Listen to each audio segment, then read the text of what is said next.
And joining us now, Senator Jeff Tate. He represents Clarke and Lauderdale Counties. Good morning, Senator. Thanks for coming in. Morning, sir. I appreciate the invite. You bet. So we wanted to have you in today. We were just talking about the medical marijuana program and kind of the status of that. The data coming out, I guess, is a bit sketchy. I think that's fair to say. And it's dynamic. It changes. But we wanted to talk to you about Kratom. Yes, sir. Tell us about that. Okay, well, Kratom is something that I don't think a lot of people are aware of. But if you think of it, just while you're driving down the road, look for these lights that pop up in these signs that are advertising for Kratom.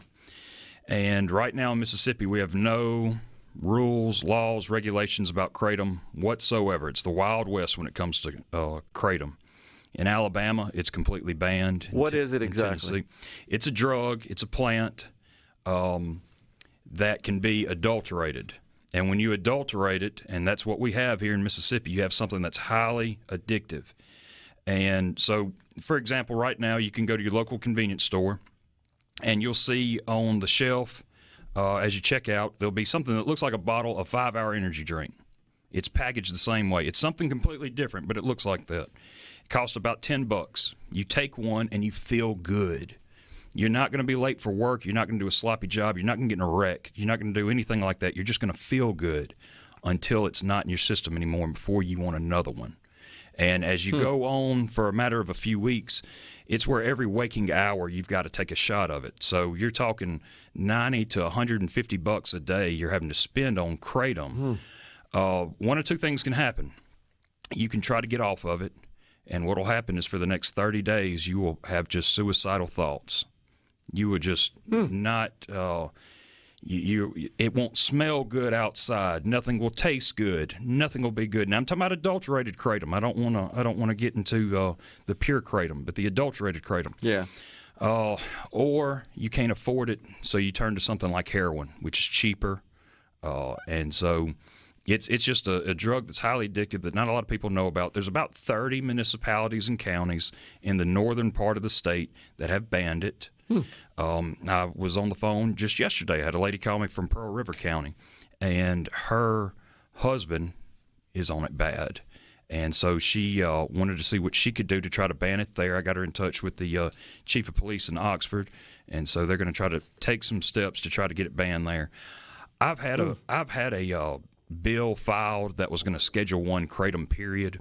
I've heard from enough folks out there that I can't say that it needs to be banned or Scheduled 1, but what I can say is that the adulterated form, the liquid version of this that you can find at a convenience store, that my 6-year-old daughter can legally buy, that needs to be taken off, or we need to have some type of rules or regs about this. Is it derived from a plant? It is. It is from Indonesia.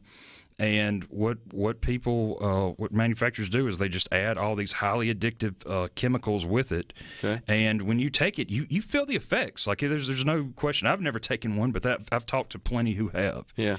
And I had a lady call me less than a month ago. She was crying. She said, my son just graduated, just started college.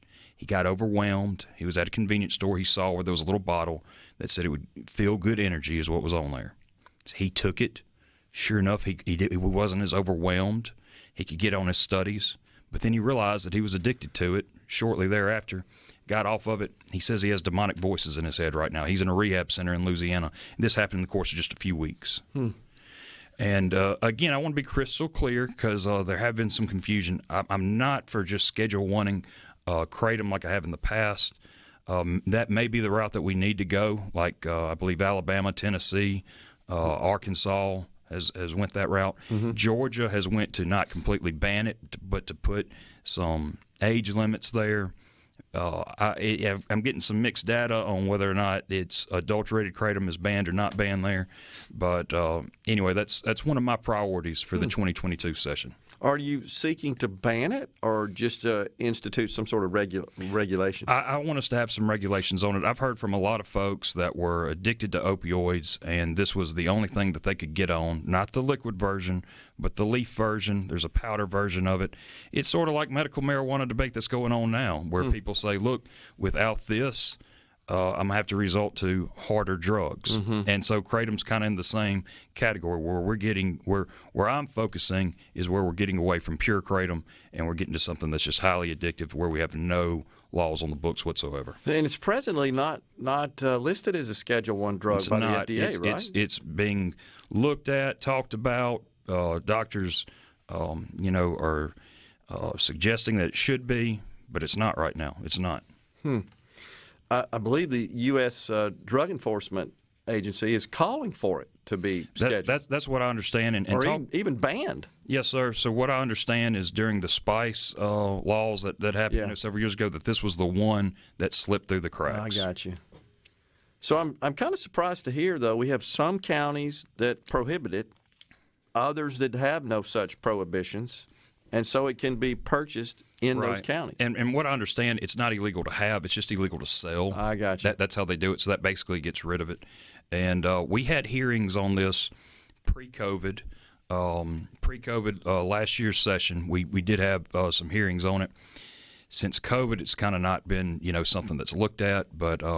I let the lieutenant governor know, that I had two priorities in the 2022 session, and getting some laws on the books for adulterated kratom was going to be one of them. Ron in Columbus on the C Spire text line says, I tried that stuff 2 years ago for migraines. I saw really quick that it was addictive, and I did not try it anymore. It's really bad stuff. That's right. He's exactly right.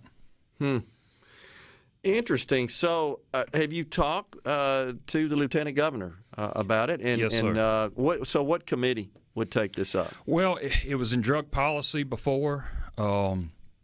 Chairman Jordan is over that committee. He had the hearing on it. I think it's a matter of, do we ban it? Do we Schedule I it? Or do we just put some laws on the books? Like I said, last year I had a bill that Schedule I'd it. I've heard from a lot of folks that swear that they would be in a bad place right now if it were not for the leaf or powder form of kratom. And I'm not going to say that that's what's addictive. I just know the bottles are. No question.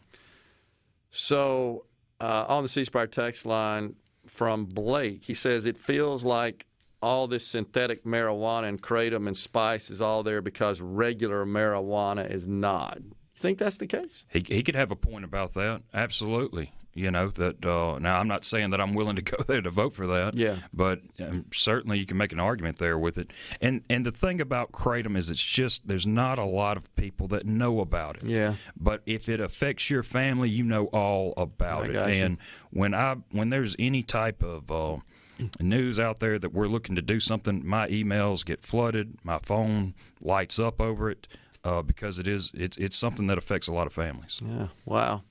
Yeah, I'll have to admit, I haven't heard much about it, and when was informed you were coming on and we're familiar with it, going to talk about it, I welcome that opportunity.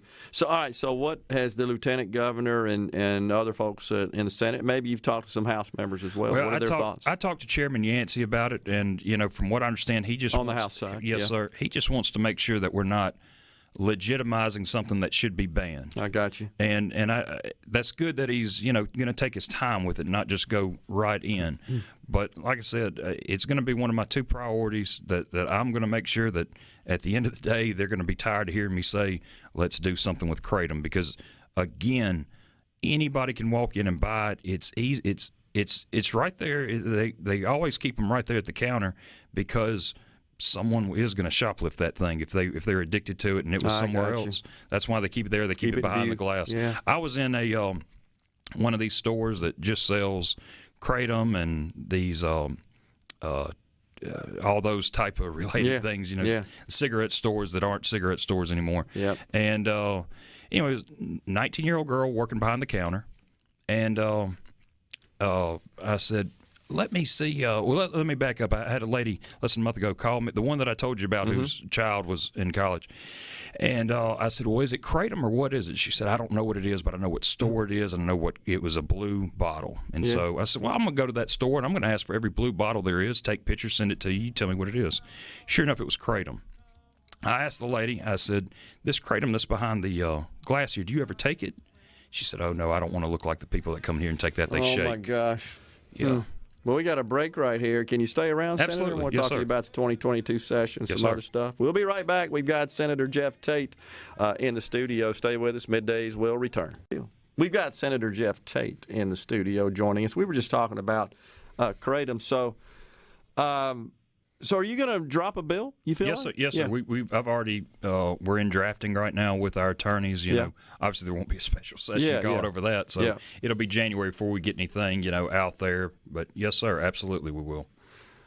Well, so DJ in Summit asks, can our governor issue some kind of order just to halt the sale of this until it's addressed? I'm not sure he would have the authority. I think it would be legislatively. Yeah, I think that's probably right. But apparently the counties, I assume that is totally they're doing lawful, it. And right? I don't know if anybody's filed a lawsuit to challenge to see if they can or not. But that's what it would be. Yes, sir. Interesting. So so counties, is that coming from the supervisors, or is it supervisors and aldermen and city council members? Okay. Yes, sir. I wasn't aware of that. And for whatever reason, mainly in northern Mississippi, from my understanding, is where these bans are being taken place. I got you. Interesting. After cancer surgery, I got some powder kratom for the energy. That's from David. Yes, sir. In Pascagoula. And I'm going to tell you, if you wait long enough, you'll hear from folks that say that, look, it helped them, but they're not talking about that shot drink that I'm talking about. At least, and I've been looking for the answers to this since 2019. I went to a convenience store. I saw somebody had purchased that in front of me. I couldn't believe the amount that they paid. I said, I got to get one of those. It's still at my house unopened. It's expired, so I don't know if it's stronger or weaker. I don't know what that means. But anyway, I went to a few folks to tell them, look at this. Can you believe somebody would do this and say, that ruined my brother's life, or that almost ruined my life? Do not open that thing. Get rid of it. Wow. So is that what piqued your interest in this? Yes, sir. 100%. That's what did. Okay. Mm-hmm. So that encounter, that experience there, you heard that said we got to do something. And so then I start asking around, and 99 out of 100 have no idea how to spell it, but 1 out of 100 say this ruined my life. This ruined my spouse's life. So Leslie in Grenada says, what is the name on the bottle of this stuff? Want to make sure I don't buy any of it. Is it kind of masked somewhat? Different. It has different names. Viva Zen, Vivazen, was the main one around the Meridian area that started it. And I will say that the price of this has increased. When that lady called me crying and I said I'd go to the store and I'd find what it is, the price had more than doubled. The portions were smaller than what they were when I first started on this. And I'll tell you what I did. I went store to store looking for it in Meridian, asking what's the age limit. This is before I was elected. Sure. And, the clerks would say, I see the people that come in here and buy this. I think it's 21, but I'd never sell it to someone cheaper or younger. And the fact is, the clerks weren't told because there wasn't anything to tell them. It was like a bag of Doritos. Incredible. All right. Well, so what about your counties that you represent, Lauderdale and it's still Clarke? It's in about a third of our convenience stores. The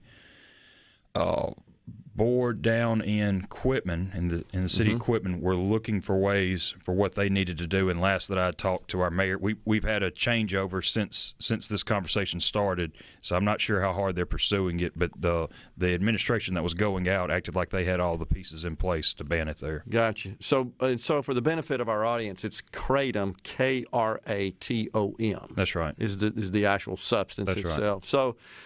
Final question on this topic, then I want to turn to the 2022 session. So we have a listener, Thomas in Greenwood. I think he would describe himself as very libertarian.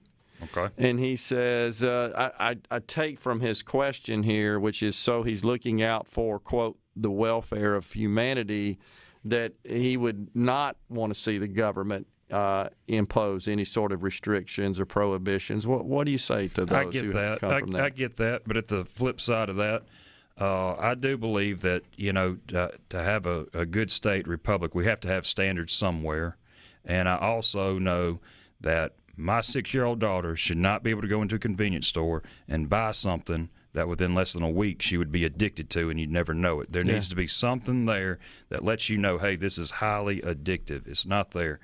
I'm with you. We have way too many regulations. I wish that, for this one we put on, we cut 7 like Trump did. Like I'm with you on that. Sure.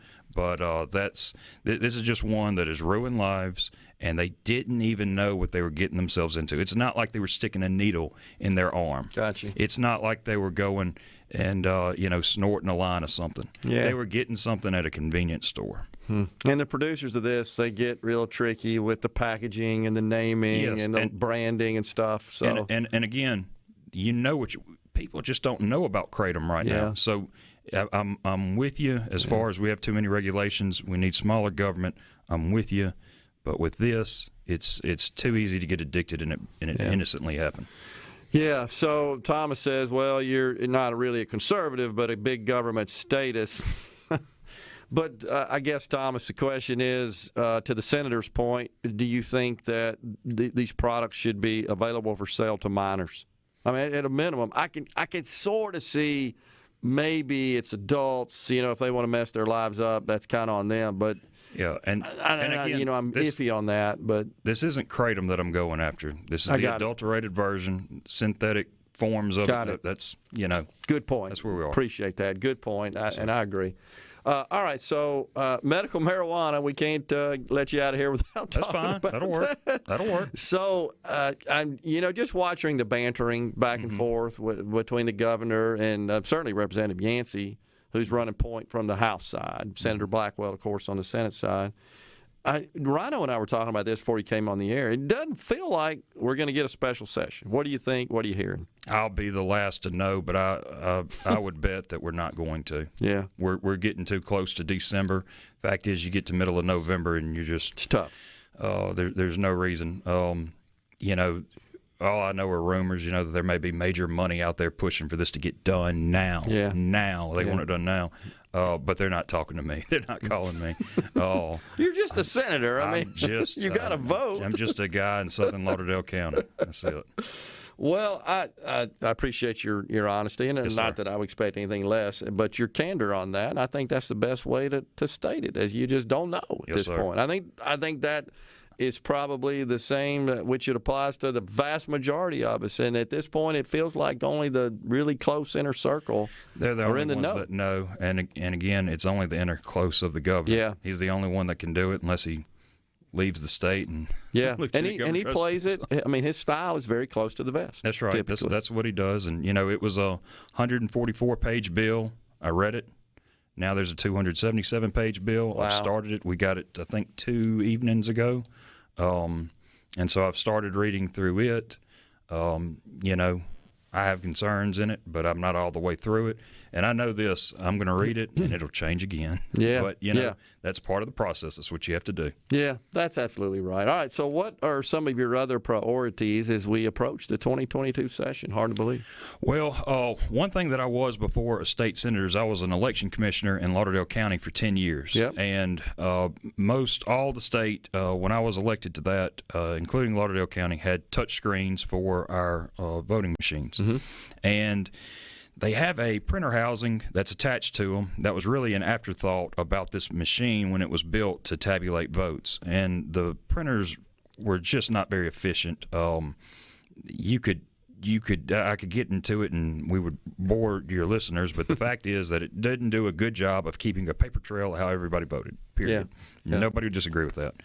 So we were able to switch to precinct counters of paper ballots in Lauderdale County in 2018.